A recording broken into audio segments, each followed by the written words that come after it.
یوسف علیہ السلام کی حقیقی سیرت وہ ہے جو قرآن پیش کرتا ہے، اللہ کا سچا کلام یہ ہے، اور جو دوسرے ہیں ان کے اندر گڑبڑ کر دی گئی ہے، لوگوں نے ان کے اندر بہت کچھ خراب کر دیا ہے۔ اور پھر اس واقعہ کے اندر یہ بھی سبق ہے کہ جو اپنی عزت بچانا چاہے اللہ اس کی مدد فرماتا ہے، کہ جب عزیز مصر کے گھر میں آپ چلے گئے تو عزیز مصر کی جو بیوی تھی وہ آپ پر فریفتہ ہو گئی، آپ پر عاشق ہو گئی، اور پھر اللہ فرماتا ہے کہ اس نے وہ دروازے بند کر لیے اور کہنے لگی ہی تلک، تو میری طرف آ، قال معاذ اللہ، کہا اللہ کی پناہ کہ میں ایسا کام کروں، انہ ربی احسن مثواج، میرے رب نے مجھے بہتر ٹھکانہ دیا ہے تو میں ایسا نہیں کر سکتا۔ چنانچہ اس نے مجبور کیا، آپ بھاگے تو اس نے پیچھے سے دامن پکڑا تو دامن پیچھے سے پھٹ گیا اور دروازے کھلتے چلے گئے، اور آگے عزیز مصر خود کھڑا تھا، اور یہ دونوں بھاگے آ رہے ہیں، آگے آگے یوسف علیہ السلام اور پیچھے پیچھے زلیخا آ رہی ہے۔ تو وہ حیران ہوا کہ یہ کیا ہو رہا ہے، تو وہ بولی اور کہنے لگی کہ ما جزاء من اراد باہلک سوءا الا ان یسجن وعذاب علیم، کہ جو بندہ تیری بیوی کے اوپر حملہ کرے عزت کے اوپر، اس کی کیا سزا ہونی چاہیے سوائے اس کے کہ اس کو جیل میں ڈالا جائے۔ تو حضرت یوسف علیہ السلام اب کیا کہے کہ عورت نے یکدم یہ الزام لگا دیا کہ انہوں نے میرے اوپر حملہ کرنے کی کوشش کی ہے۔ تو فشاہد شاہد من اہلہ، اللہ فرماتا ہے کہ زلیخا کے گھر والوں میں سے ایک گواہ نے گواہی دی،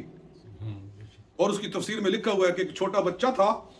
اس کی غالباً بہن کا تھا، اور وہ گود میں وہ گہوارے میں تھا، پنگوڑے میں تھا جس کو گہوارہ کہتے ہیں، اس میں تھا۔ اللہ نے اس کو بولنا سکھایا، وہ بولا، اور حدیث میں ہے کہ 3 بچوں نے ماں کی گود میں کلام کیا ہے، ایک وہ جس نے جریج کی گواہی دی تھی، اور ایک وہ جس نے حضرت عیسیٰ علیہ السلام بولے تھے ماں کی گود کے اندر، اور یہ بچہ جس نے یوسف علیہ السلام کے حق میں گواہی دی تھی۔ اچھا، اس نے کہا کہ یہ بچہ بولا کہ دیکھو ان کان قمیصہ قد من قبل فصدقت من الکاذبین، دیکھو اگر یوسف علیہ السلام کی قمیص آگے سے پھٹی ہوئی ہے تو پھر زلیخا سچی ہے اور یوسف سچے نہیں ہے، کہ انہوں نے حملہ کیا، اس نے آگے سے اپنے آپ کو بچانے کے لیے ہاتھ پاؤں مارے اور ان کی قمیص پھاڑ دی ہوگی، تو اگر قمیص آگے سے پھٹی ہوئی ہے تو پھر وہ سچی ہے اور یہ نہیں سچے۔ وَإِنْ كَانَ قَمِيصُهُ قُدَّ مِن دُبُرٍ، اور اگر پیچھے سے پھٹی ہے فَكَذَبَتْ، پھر وہ جھوٹ بول رہی ہے، وَهُوَ مِنَ الصَّادِقِينَ، پھر یوسف علیہ السلام سچے ہیں۔ فَلَمَّا رَأَىٰ قَمِيصَهُ قُدَّ مِن دُبُرٍ، جب دیکھا کہ قمیص تو پیچھے سے پھٹی ہوئی ہے،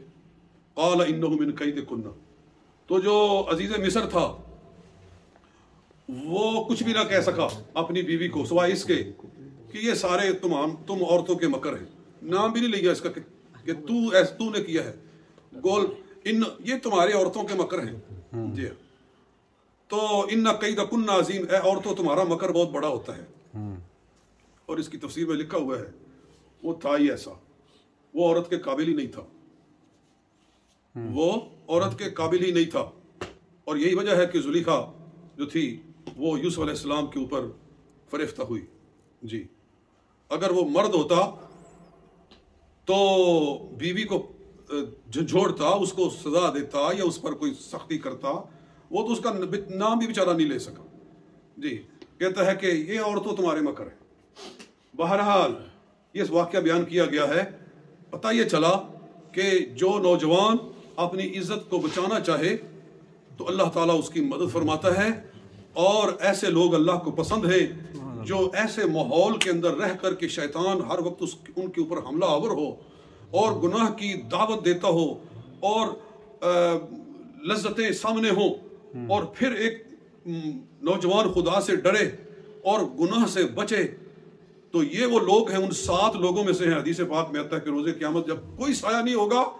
تو 7 وہ لوگ ہیں جن کے اوپر عرش الہی کا سایہ ہوگا۔ ان میں سے ایک وہ ہے کہ جس کو کسی عورت نے برائی کی طرف دعوت دی نوجوان کو، اور اس نے کہا کہ میں اللہ سے ڈرتا ہوں۔ اور یوسف علیہ السلام نے یہ کردار ہمیں دیکھ کر ہمیں یہ دکھایا ہے۔ آج یہاں برطانیہ کے اندر یا یورپ کے اندر جہاں رہ رہے ہیں، یہاں گناہ کی دعوت ہر طرف موجود ہے۔ جی جو لوگ کام کرتے ہیں ٹیکسیوں کے اندر جو لوگ کام کرتے ہیں آفیسز کے اندر جی، عورتوں کے ساتھ ان کا اختلاط ہوتا ہے جی، تو کئی ان کے لیے گناہ کے امکانات ہوتے ہیں، دروازے ہوتے ہیں، لیکن جو اللہ سے ڈرتے ہوئے اپنی عزت کو بچاتا ہے تو یہ واقعہ ہمیں بتا رہا ہے کہ اللہ ان کی مدد بھی فرماتا ہے اور اللہ تعالیٰ روز قیامت ان کی شان بھی بڑھاتا ہے۔